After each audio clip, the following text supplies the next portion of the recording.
Pintar.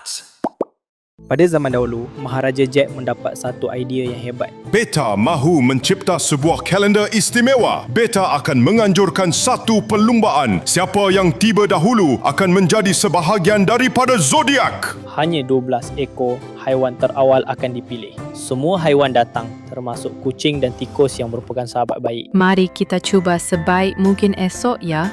Kita akan berlumba bersama.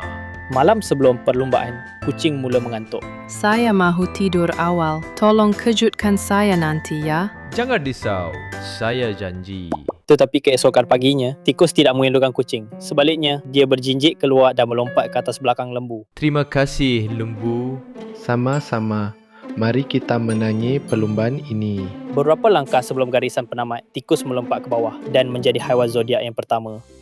Nampaknya saya di tempat kedua. Kemudian tiba harimau yang gagah, arnab yang melompat dan naga yang terbang megah. Tempat ketiga, tidak buruk. Boing, saya sampai. Saya lewat kerana membantu membawa hujan. Selepas itu, datanglah ular, kuda, kambing dan monyet. Ular meluncur dan mendesis ke garisan penamat. Kuda berlari dan meringkik ke garisan penamat.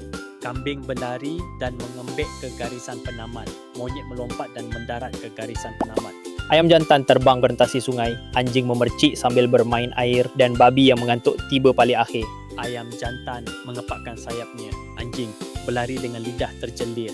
Babi menguap berlari dan beroing ke garisan penamat. Saya dah lepas makan tengah hari ya.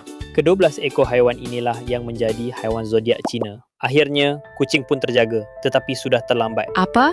Perlumbaan sudah habis? Kucing begitu marah pada tikus. Mereka tidak lagi berkawan. Sebab itulah hingga ke hari ini, kucing masih mengejar tikus. Dan begitulah kisah bagaimana 12 ekor haiwan zodiak dipilih. Saya harimau. Saya nage. Saya babi kecil. Kamu haiwan zodiak apa pula?